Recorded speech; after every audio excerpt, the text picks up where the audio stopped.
This is your host, Prasha, and welcome to Her STEM Stories, episode number 59.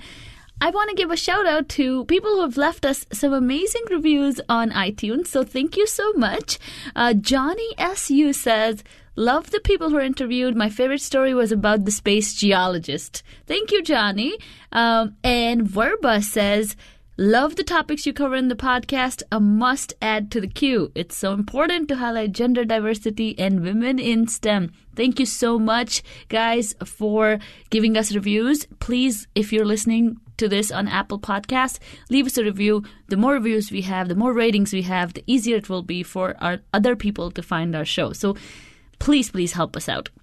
We also have a Patreon page, and next week we're launching our brand new merchandise store. This store is even better than what we had on Redbubble. So make sure you follow us on social media at Her STEM Story so you can find out all the updates right away. Today's episode is the second installment of our Pride Month special series. Today we're talking to Maya, and her story is amazing. She's super emotional in terms of how much she loves her research. She is vulnerable in this dialogue, and she is so proud to be a part of the LGBTQ plus community. So educational, so wonderful. I can't think of a better way of celebrating the Pride Month because I'm learning so much from these conversations. So all June, we're interviewing some fantastic people. So make sure you keep listening. Welcome to Her STEM Story, a podcast about real women with extraordinary science, technology, engineering, and mathematics stories. In this show, we'll talk to some absolutely inspiring women and highlight some women-led organizations in the fields of science, technology, engineering, and mathematics. We'll learn more about their work, their struggles, and how they think we can close the gender gap in STEM professions. Keep listening to get inspired.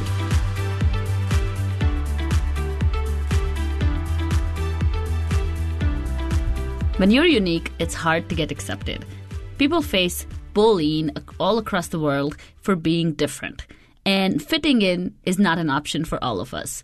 I hear this from a lot of the LGBTQ friends that if they grew up in conservative environments, they had to get out. They had to go to a city that was more accepting.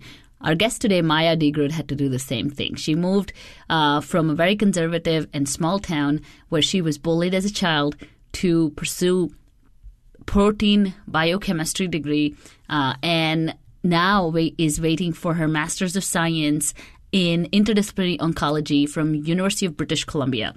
She has a very powerful story, and she advocates very passionately for all LGBTQ people in science, technology, engineering, and mathematics fields. She identifies as a lesbian, but she'll also tell us a lot of stuff about the terminologies that are used in the entire LGBTQ plus communities. So this conversation is extremely wonderful. So let's talk to Maya to learn more about her beautiful STEM story. Hi, Maya. Thank you for joining us today. Thanks so much for having me. Oh, that's wonderful. So to get started, I absolutely loved your whole story, and I am so interested to learning more about all that you do in your STEM journey. But to get started, I want to know, what is interdisciplinary oncology? So I think from the sound of it is like the program wants to tackle like cancer research from like different angles. So it's disciplinary in the sense that the program allows for you to take classes and things that like not necessarily like they may not pertain to the degree itself, but they'll give you like an added perspective into the field of oncology. So if you wanted to, you could take economics, like health economics. You could take computer science. Like there's just you could probably even incorporate like a social science into there. I think there's like a few psychology options. So it's like allows for the degree to be a bit more personal. So it'll allow for me to really like tailor my degree to my main interests. And I find that like interdisciplinary research really like bridges like some of the gaps that we have when we study things, and like, you know how research can get a little niche. I think like interdisciplinary studies have always like helped bridge those gaps and like bring fields together. Mm-hmm. Which is so similar to diversity, isn't it? Yeah, exactly. Maybe that's why I was drawn to it. Yeah, because I always feel like we box people and sciences in these we try to box them in this small section. We're like, oh, this is how it's supposed to be. You should study this, this, and this. And recently, maybe the interdisciplinary studies are kind of catching up to us because our problems are so much more complex, and which is such a great analogy to diversity itself, right? Yeah, for sure. Yeah. So that's awesome. And what got you interested in oncology? I think I was just I was always really interested in science as a kid. And what really got me was I learned about like the Madagascar periwinkle plant and like I was really interested in how we can use compounds derived from plants and like botany and like biological sciences to find like new cures for cancer. Mm-hmm.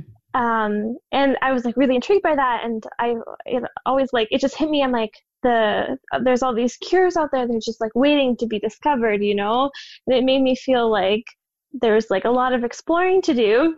Mm-hmm. And then I grew up and I realized that plant physiology is not for me. I like owning plants. I don't want to know anything else about their internal workings. Yeah. And I decided to focus more on human enzymes, proteins, and all the various like signal cascades that happen. And if you look at all the networks of genes and proteins and enzymes working together to keep your body and all of your cells happy and cancer-free, it's very interesting. And then it's also interesting for how these things go wrong and cause all these terrible problems that affect so many people. Mm-hmm. So I think it's a very easy field to be very passionate about. Yeah. Just because, yeah. Yeah, especially because of cancer. I'm sure that's what you were going to say. Yeah. Well, it affects so many people, and everybody there, like, that I've met at the cancer center where I'll be doing my graduate studies, everybody's just so passionate about helping people and making the lives of patients easier. Like, everybody really, really cares a lot. And it's like a really great environment for somebody like me. And I'm a little emotional. Like, I love helping people. Like, aww. And I love I love hearing people's stories, even though I'm like in the corner crying usually. So do you have a personal story with cancer? Because you're so emotional?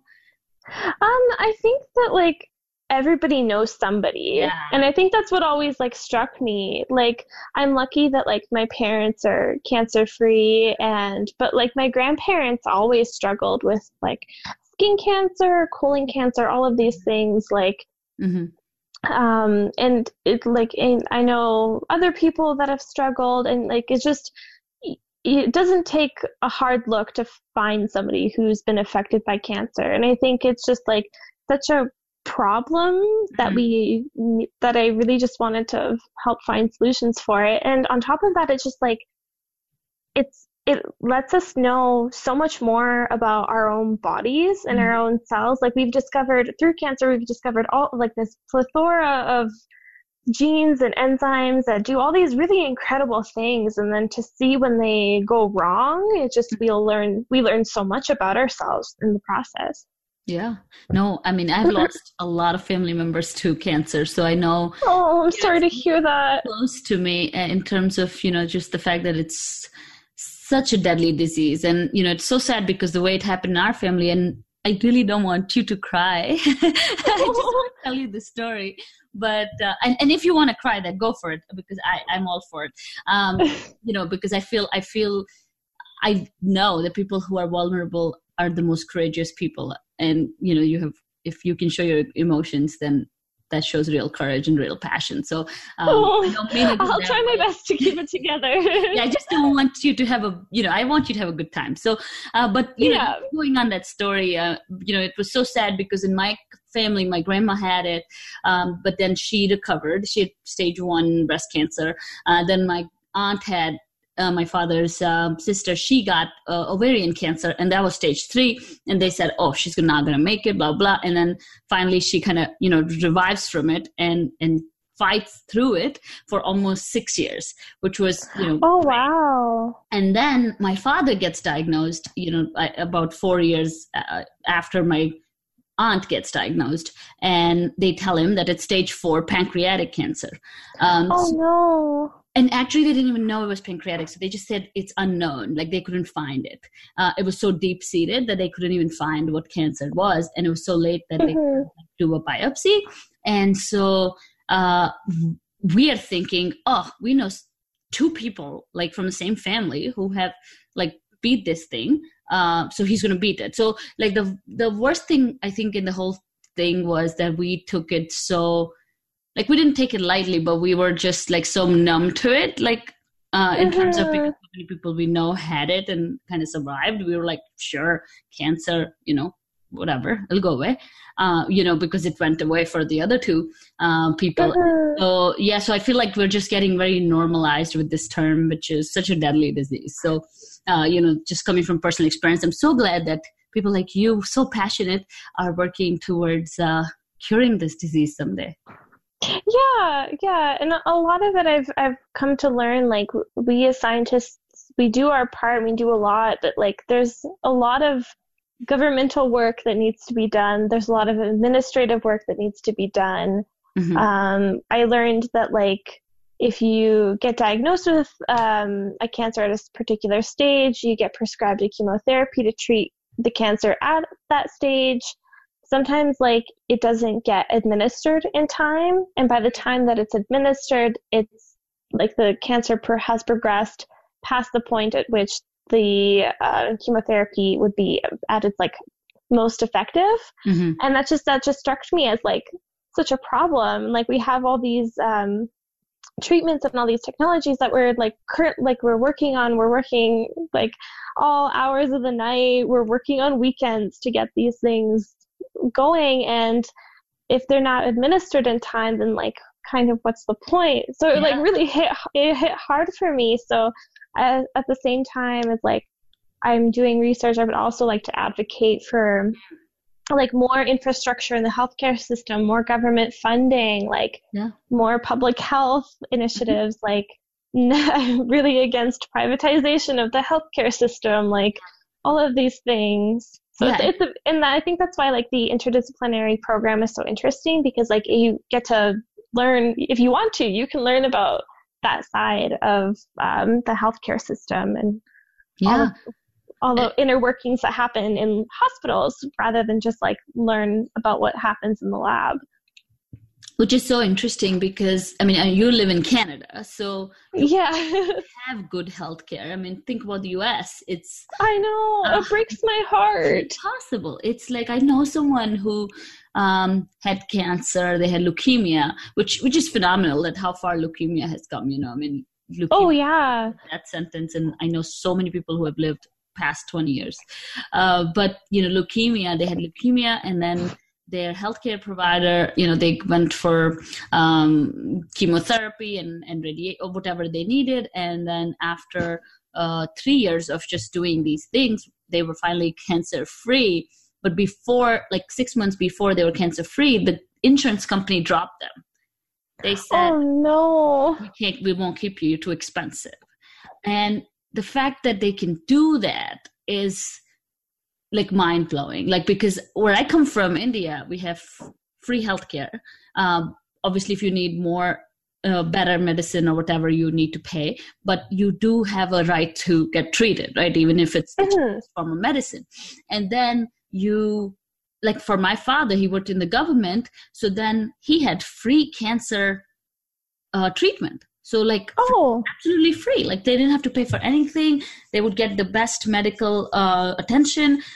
Even the chemotherapy drugs some of them were imported from Europe. And they would be like, overnight, and, they'll do everything in this world to save the person in terms of, okay, you're important, but I see the case of healthcare, the situation of healthcare in the U.S. and breaks my heart. It's just mine too. Really it's so unfair because it should be a human right, and I think there have been studies that have shown that like stress does impact disease progression. I'm sure, and if like you're stressed out about your financial situation, like I'm sure that impacts your health a whole lot. Yeah. So if it was free, it'd be one less thing to worry about. Yeah. And then like say you do like either you pass on, you leave your debt to your family, or you make it through and then you're crippled with debt from the hospital. So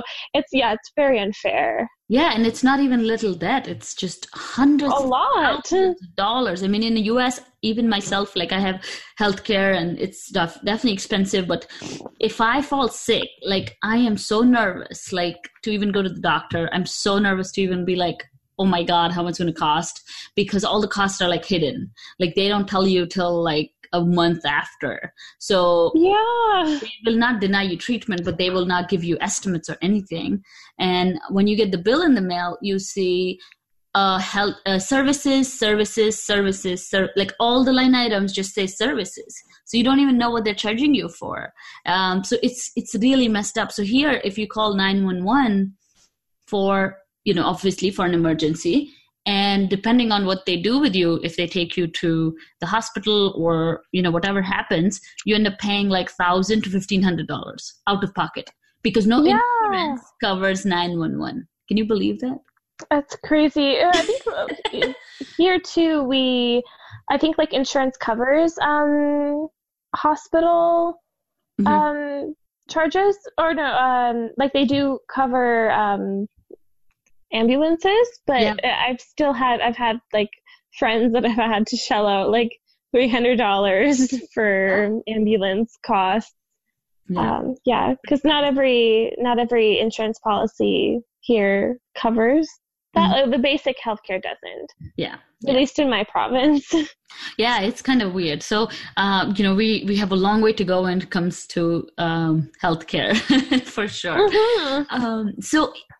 Another interesting part of your story is that, you grew up in a very conservative town when your mother moved from Russia, which is interesting because I'm from India and I feel like all the immigrants are connected somehow.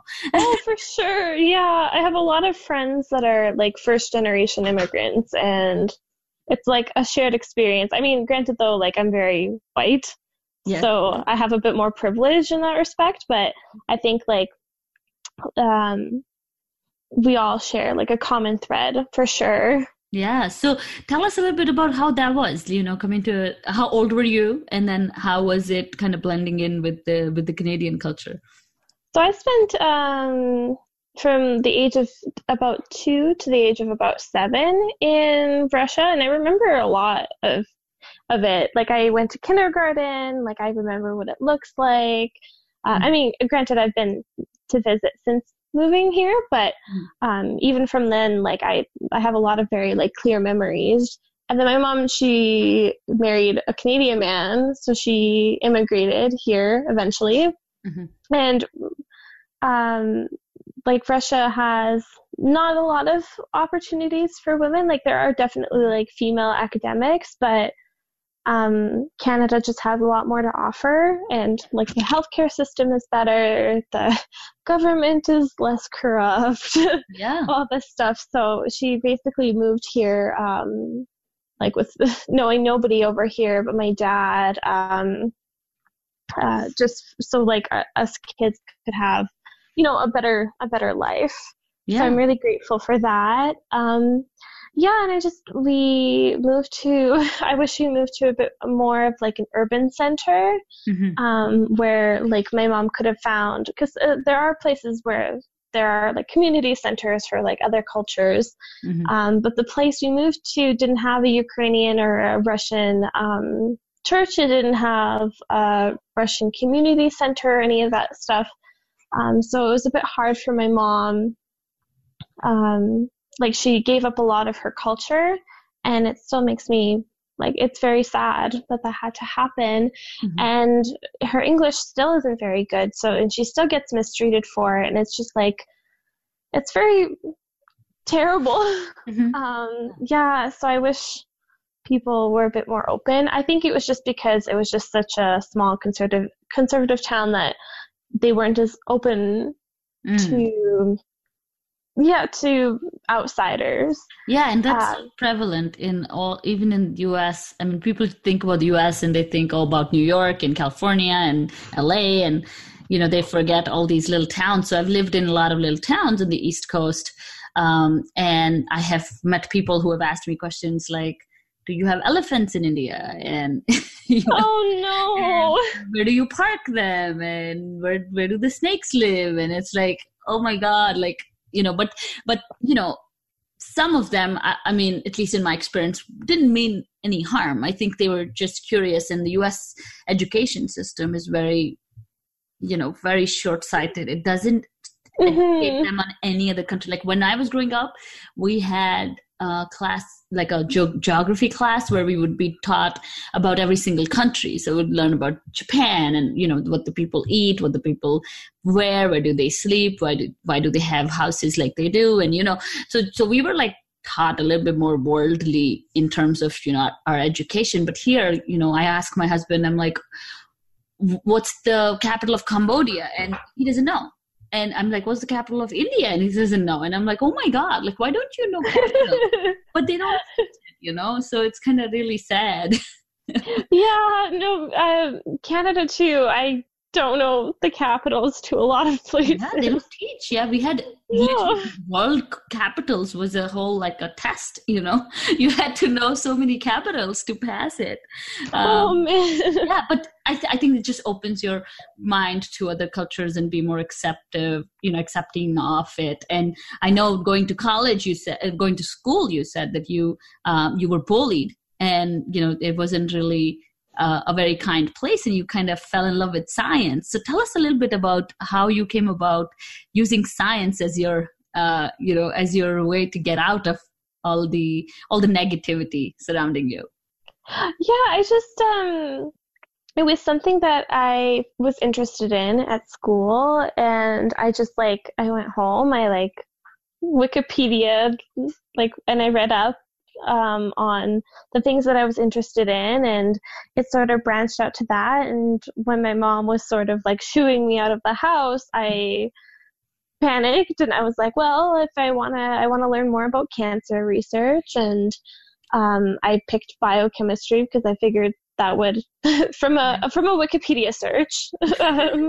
So I didn't spend too long thinking about it, but I applied, and I loved the program. Most people transfer out. I stayed. I'm graduating, like, my graduation ceremony is in 2 days.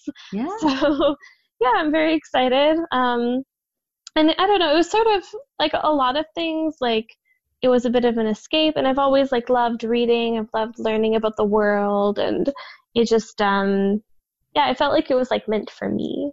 Yeah. And that's I think I always say, you know, I have one of the talks, which I'm just still writing, but, you know, I think everything that I do is just to showcase that STEM needs women and women need STEM. And, you know, it's a powerful profession in terms of just education that you get and the opportunities that it opens for you. And there is more certainty in STEM than maybe in other careers, right? So if you want to be an actor, I mean, there'll be less certainty. If you want to be a musician, you know, obviously there's less certainty, but STEM kind of provides you that safety net, right? That you may not have had growing up, or in some cultures not have that being a woman or being a minority, right? Yeah, and I think when I was entering it, I was honestly thinking that I was going to be in the minority, like, as a woman. Like, everybody told me that I'd be outnumbered by men and all this stuff, and I was sort of, like, bracing myself for it, like, to not have a lot of, like, female colleagues. And then I got there, and more than half of my classes are women. The lab that I ended up getting that I'm doing my graduate studies in is mostly women. So it's very nice. Like there's lots of women, but we all still like face problems, of course, and challenges that men don't. But at the same time, I found that it's way more. There's way more women prevalent in the STEM fields right now, and it feels nicer, more inclusive. Yeah. But when it comes to getting jobs, though, I see like still like the professors are mostly men, the principal investigators, the PIs are mostly men. My PI is a man, so yeah. And then not only that, like there's even less people who are gender nonconforming as well. So I think women start more in the STEM fields and they just don't stay. So there's a statistics in the US about 64% women get a STEM college degree as compared to men. And then, only 26% end up like working in STEM fields. Right? Yeah. There's something about like the pipeline, right? That's called the legal pipeline because these people only hire people who look like them and have this unconscious bias against women. And then women also have a different, biological track that they have to follow in terms of having kids and, going to that, which if you look at academia, especially in the West, academia is not as flexible or doesn't have as many resources. Especially I hear from a lot of mothers who are in PhD, it's like, there's not a lot of support because the PhD programs don't even pay as well, So no, yeah. It's like free labor. But, getting to your gender preferences and your sexuality, does that affect your growth and your work in STEM fields? I think, well, I don't think like me being a lesbian really affects the quality of my research. Yeah, however, because those things are really related. However, I find that like most things, if a space is opening and inclusive, it makes me feel like at home where I can be myself and I don't have to censor myself, I do better work. I've worked in a lot of places and, I haven't always been comfortable with disclosing like my sexual identity to my colleagues or, and to other people in the lab. So it's, and that always feels tricky because like it shouldn't matter, but when people are talking, like people talk like in labs as they do in any other workplace.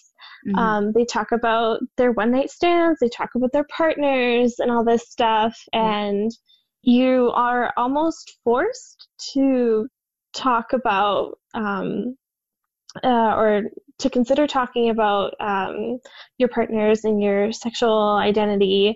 And then when everybody in the room is talking about their partners and you don't feel comfortable disclosing information about your experience, it gets a little tricky and it causes some stress. So I find that like that can definitely impact your work, which is really unfortunate because it's just such a like it shouldn't be like that, Yeah, it's super silly in terms of it's 2020 and we're still having to tell people what that this shouldn't matter, and especially I'm even more surprised that in countries like Canada that come across as more inclusive than the US, this is kind of subtly still there, that you can't be yourself. How can you be your best creative self if you can't be your true self at work, right? Especially in your field where you are trying to cure cancer. I mean, come on,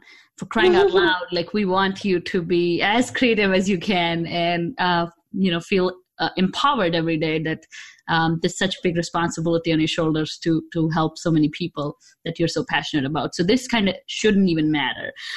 So while we're on that topic, what do you think people can do to be more inclusive in their work environments? Because I think this is a conversation which I was, kind of referring to in the beginning in terms of echo chambers is more like, okay, tell us tell people who don't know more, let's try to educate people and say, okay, few things to consider while trying to be inclusive in a much more diverse environment. What is that one thing someone could do to make people of the LGBTQ community more welcomed and more supported in STEM fields?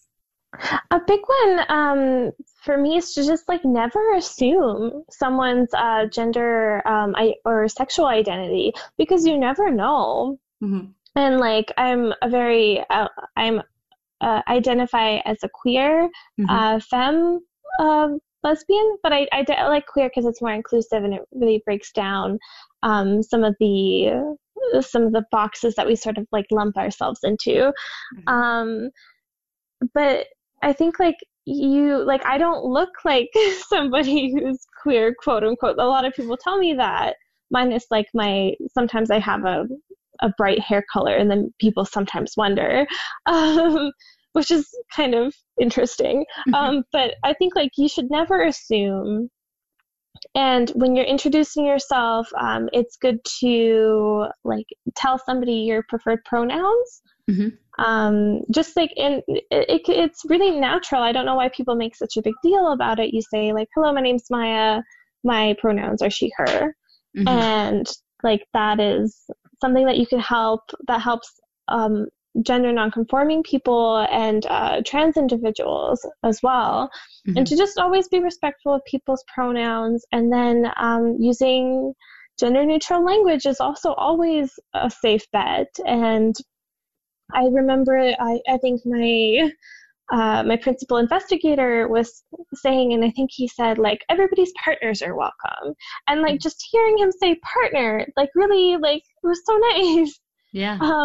And I find that like using gender neutral language often sounds cleaner and takes up less space. Like if you're constantly saying she/him or boyfriend/girlfriend, like it sounds clunky, just say partner, just say them. Yeah. It saves you space and it sounds nicer and you're being inclusive, and also just don't ask like prying questions. Like I think people when they meet when non-queer people meet queer people, they often have like all of these questions, and I guess like curiosity does come from a good place, but sometimes they can be very inappropriate, and it can make people uncomfortable. So I'll be a little wary of that and just always be respectful. And my big thing is to never assume. Yeah, no, because you never know. And when people like assume, they tend to erase your identity. And then once that's out in the open, it becomes even harder to correct, because then it feels like you're making a bigger deal of it than it actually is.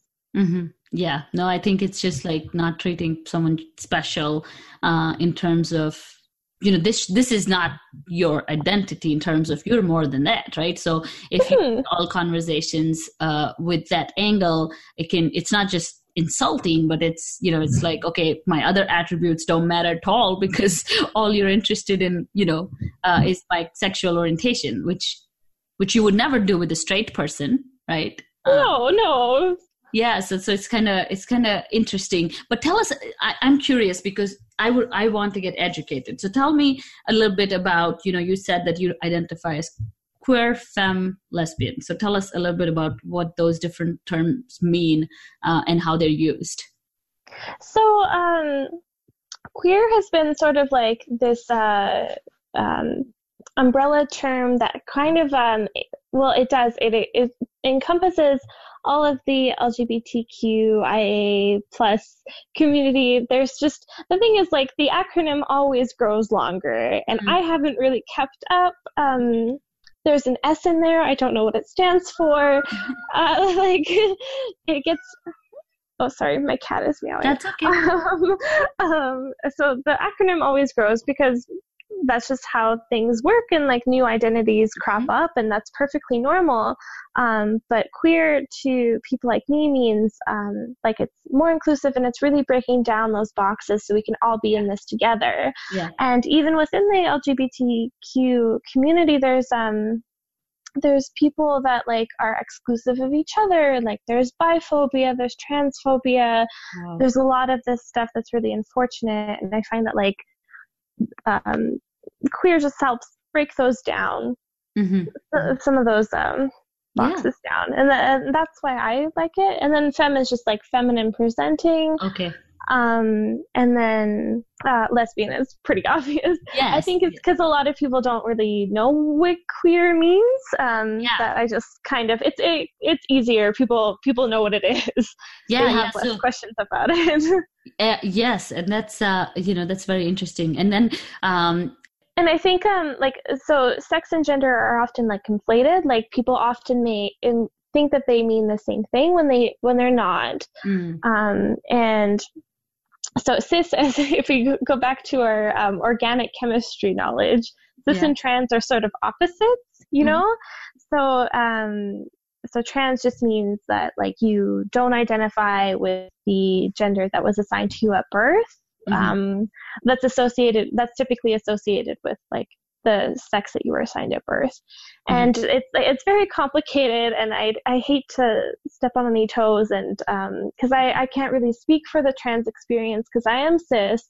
I've always been comfortable with my gender identity. Like as a woman, I've always been super feminine, and like I love that. So I really can't speak for the non-binary and trans experience, but I'm just there's a lot to be learned from those members of the community. Yeah, and I feel like that's the place that I personally strive to be at, where I can ask these questions and I can learn more, and I can say something and not be afraid that I'm just going to offend someone, but I come from a place of learning, curiosity in terms of just educating myself of what all these terms mean. And the world is obviously getting more inclusive in terms of media, in terms of, we're learning more and more every day. And it's refreshing because, a lot of people use, the right language, and, there's more and more talk around being more inclusive from language and media perspective. And that means even having, people of color and showcasing people of color of the LGBTQ community. And it's very refreshing. But I feel like if someone doesn't know enough, right, I feel like they should be able to ask the question. Yeah, right? For sure. And I think that's just the dialogue we're trying to start, where, okay, I want to advocate for everyone. And I feel like if we can resolve the biggest issues, which are around, very white male leadership, or, just no inclusivity or diversity at work, these basic problems, if they get eradicated, they should flow into all minorities, right? It won't just solve the problem of women, but it will solve the problems of most women.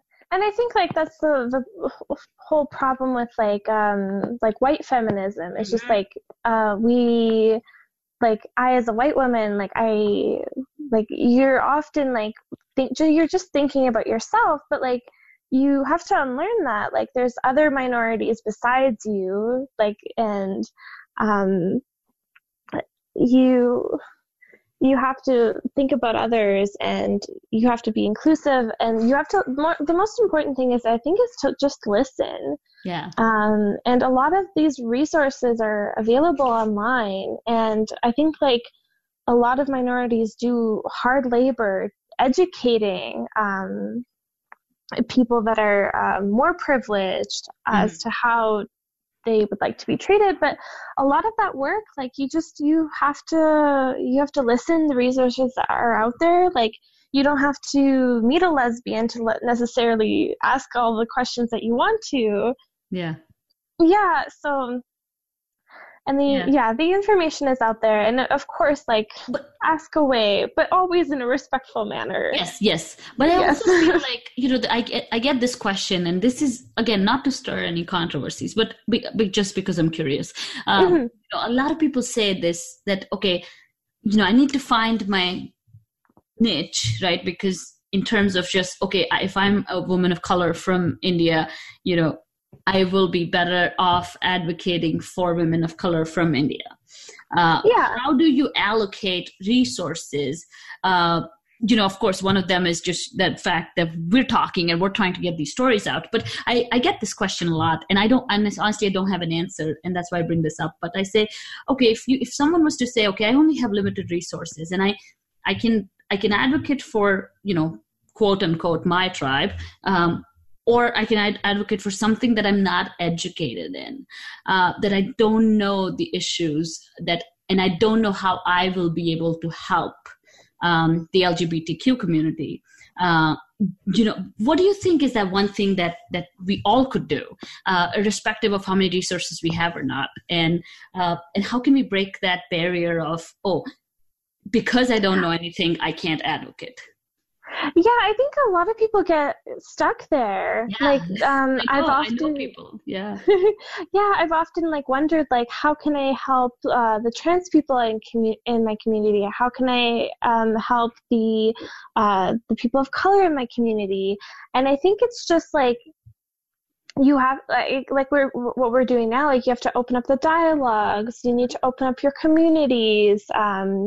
You need to actively listen to what they have to say, and then take that information and then spread it amongst your tribe. Mm-hmm, If for instance, if a trans person, as they've been doing for many, many years with the being inclusive, and then really being wary about how gender and sex are not the same thing, and how they don't have to match, and how their experiences differ from the cisgender experiences. They've been talking about this for forever, and I think that a lot of people just haven't listened. And you need to listen. You need to take that information. Say it's just as simple as saying your pronouns when introducing yourself. That was something that I took from it, from what I've learned, and just you bring it back to your own circles. And once you bring it back to your own circles, you can normalize it there, and then those people learn, and then they spread that practice around. And I think that helps make it a little bit less scary. Yeah, so just to listen, to be educated, and then tell your friends, spread that information. I think that's the best way to enact change. And I don't mean to aggressively call it out, but if you're the one person who's the most inclusive of let's say queer people in your friend group, and somebody makes an inappropriate joke or does something homophobic or transphobic, you bring it up, you open up a dialogue, and that's how you be an effective ally. Because there's only so much that we can do where people will listen. It takes people outside of the community to take it to their communities to really spread that knowledge and then enforce those practices. I think that helps the most. And it really does feel good if somebody says something inappropriate towards me about my identity, to have somebody else speak up. That always feel for once it's not me speaking up about it. For once it's not me defending myself. Somebody else is there helping me out, and it just amplifies the voices. And I think that makes the biggest difference. Yeah, no, that's definitely what I have come to realize as I do more of this work, and I think it's breaking echo chambers, right? So so you will go to a women's conference, and guess who will be talking to each other? Women. And you'll go to an LGBTQ event, and guess who will be interacting with each other? LGBTQ people. You will, so I feel we feel comfortable staying with people who look like us, feel like us, think like us, and are like us. And if somehow we can break those echo chambers and get other people in the room, and people some of them maybe disagree with us, and we can all come to a common ground, I think that's where we can start then finally making change and just creating a better community that supports each other, no matter who you are, no matter where you're from. The end goal should always be supporting each other, no matter, irrespective of your gender, irrespective of what you identify. I mean, that shouldn't even matter, right? So hopefully one day we can break all those echo chambers and we can talk to each other and say, this is what you can do for me. Would you do that for me? Honestly, till today, I never used pronouns because I didn't understand what it meant to people. And after talking to you, guess what I'm going to do first? I'm going to get that fixed on my Instagram. So, but this is the power of it. We can see it, but until we can actually connect that to a person and learn from their experiences of why that matters to them so much, we truly cannot bring that change. So I'm so grateful. Thank you so much for telling me more. Yeah, for sure. Yeah, it's really important. And I've noticed people on Instagram have been putting their pronouns in their names. And I've also adopted that practice. And it's just like little things like that. Like you listen, you take it home, you do it. Yeah. You correct. And if someone asks, you can tell them too. Because I remember getting into a conversation with someone about the same topic, right? Where they said, I can't be on your show because your show is not inclusive. And I said, I really don't know what that means because, when I go back, I've interviewed men and women and, people of different color, different religions, different countries. And, I didn't understand and they didn't give me any call to action to truly help me, be better at this. And I felt really not, I don't know. I felt sad that, doing all this work, then, just help us. Like, I feel like a lot of us come from a place of, oh, we know it all and so should you. And it's not nice. It's like, okay, you're telling me to change my pronouns. Can you tell me exactly why? And in a simpler language, then for sure. Do it. But a lot of people come from a place of, I'm going to tell you how it is and you're going to do it. And this is, I don't care. Why don't you know? And, the conversation all becomes like, oh, you're ignorant. You don't know anything. Oh my God. And it's like, that won't lead us anywhere. We can it's not productive at all. Yeah, we can go because you see, we all have different experiences. And, the community I come from being Indian, gay marriages are still illegal there. That's the country we're talking about, Mm-hmm. How will we be open to that dialogue if we never grew up in that?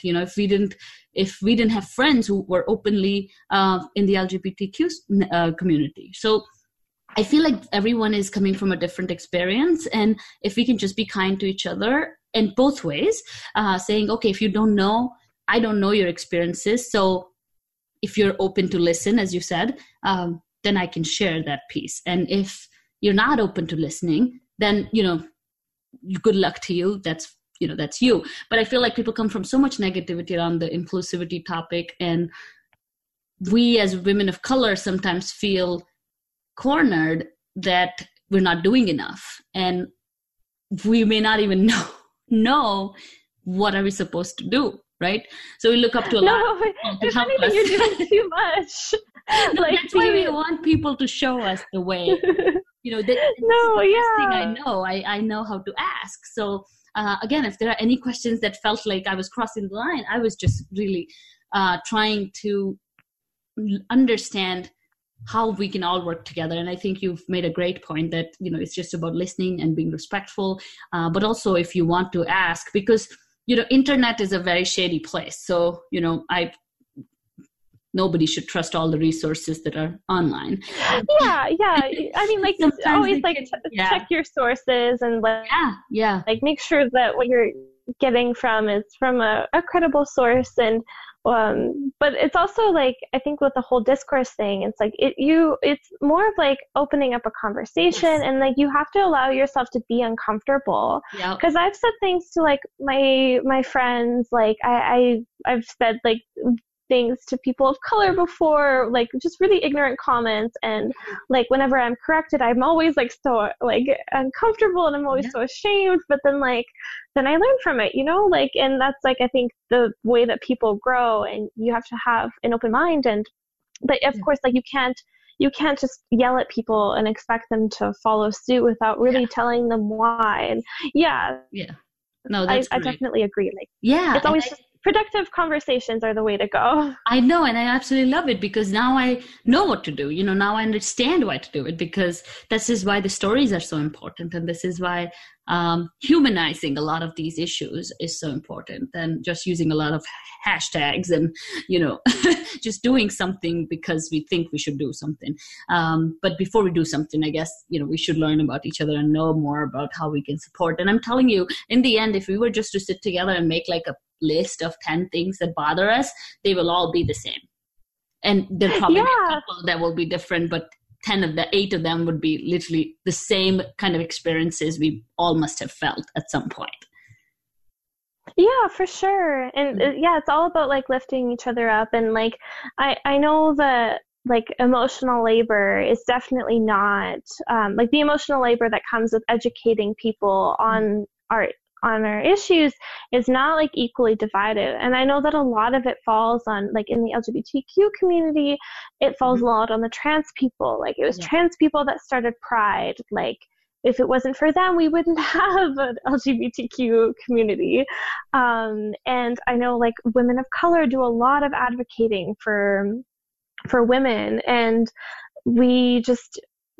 and against racism and all of these things. And I think like the emotional labor of education is just like, it's not fairly distributed. And that's why when I said like, bring what you learned back to your community, is just to like partake in some of that emotional labor. So it doesn't all fall on the people who are the most depressed or the most inconvenienced by this, because it does take work. And it's unfortunate that it's not like, if we were all putting in the same effort, we'd have like things would be a lot better. Yes. So yes. Yeah. And I think to that point, I think if we were to just do our little share of getting ourselves educated and somehow sharing that with people who follow us, we would be able to kind of take some weight off of shoulders of people who who are exhausting their resources and emotions in trying to convey this message. So, we shouldn't put it all on one person, but also we should kind of take that load off and be like, this is how I can advocate, and this is the little bit that I can do. But for sure. Yeah. So that's incredible. And, I know we're kind of running a little bit late, but but I really wanted to ask you, you said something about shoot your shot mentality to combat imposter syndrome. That's really interesting. Tell us a little bit more about that. Oh, so I think like most academics, like I also suffer from imposter syndrome to the point that I often the way that I spun it in my head, I was like, I couldn't possibly have imposter syndrome, because having imposter syndrome would mean that I had. So imposter syndrome is when you belong in a space, but you feel like you shouldn't. Yeah. I always thought that like I had no right to be in that space, so I couldn't even have imposter syndrome if I wanted to, because I definitely don't belong there. And like that's imposter syndrome, right? Like it took me a while to like think about it or to realize that I had it. And it's like, I'm not a perfect student. I have mental health problems, and I have suffered like financial hardships and all these things that like made me not as good at school as like some of my peers, and that often made me think like that I didn't belong there, and that like there was no way that I could get into grad school. So when I did get accepted, I was honestly like, I was looking through the email to see where they said no. Like they said yes at the top, like they said congratulations, but I was like, are they not paying me? Are they not, like, is this just conditional? Like, did I actually not get it? These things are so like deeply rooted, but I think like a lot of my success has come from just like swallowing that fear and that insecurity and just trying. And that's what like shooting your shot means. You just have to go for it. Yeah. Like I had a work term at the lab that I'm going to do graduate studies with, and I emailed the PI and I just asked for a job and he gave it to me. Like, and I never thought of myself as a perfect student. And the fact that like, that just, I asked and I received, and that was just like such an uplifting moment. And I just want people to know that like, if you're insecure, if you think you're an imposter, like always ask. There's always a lab out there. Not every lab will say yes. I had more no's than yeses, but I think there's always somebody looking for somebody, and you might fit the bill, and you probably fit the bill of somewhere, and you just have to talk to your professors, like send those emails, like apply anyway. Like the program that I applied to they specifically said like the average GPA of the people that should apply should be an A. I am not an A student. I am definitely not an A student. And I applied and I got it. So I think like just play to your strengths. Mine has always been lab work outside of the classroom. But just like try anyway. Like just, you have to sort of overcome that voice in your head that says that you're not good enough, you're not going to get in. Yeah. And if you do, like things will work out. Yeah, no, that's awesome. Yeah, and for every 5 rejections, you're going to get a yes. So, that's like kind of my message. Yeah, that's awesome. So tell us maybe in a couple of sentences, what should people take away from your story? I think it's just be open-minded, learn from the people around you, try to have a diverse community of friends to talk to, and always be striving to have like a more diverse community. I definitely know that I need more people of color in my circle, and to just like harness your confidence. Like there's a lot, and like don't compare yourself to others, because at the end of the day, your experience are different, your strengths are different, your weaknesses are different, and you just have to focus on yourself. And if you're passionate about something, keep pursuing it. That's what I did. Like I've been in love with cancer research my whole, I guess, teen and adult life. So just go for it and like follow your dreams. That's always been my mantra. Yeah, no, that's awesome. And your story is so special. I feel like you're so passionate. I've never spoken to anyone as passionate. And so I am happy that people like you are working in such an important field.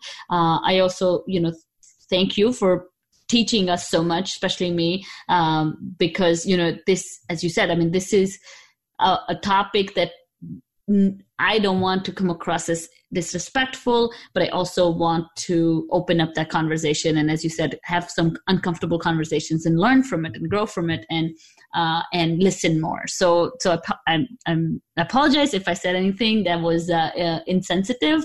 But it was, no, you were very respectful. But it was all my aim to like be very honest and upfront with you that these are the things that I struggle with, and these are the things that a few of my friends struggle with when trying to advocate for people that they don't know everything about. And part of it is obviously we should educate ourselves more, but part of it is also where should we begin. So I took your advice and I changed my pronouns, and so I'm really excited for that. and if someone asks, I'll be able to tell them why.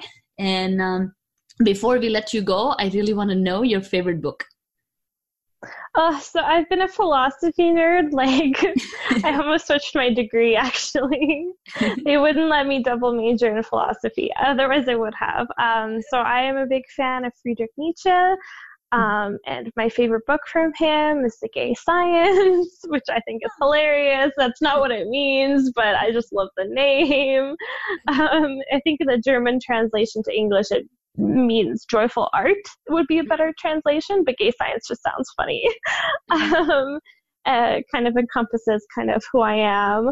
And I really love the philosophy. I yeah, there's a lot of like, he's very quotable, and there's a lot of really optimistic messages in there that I enjoyed reading.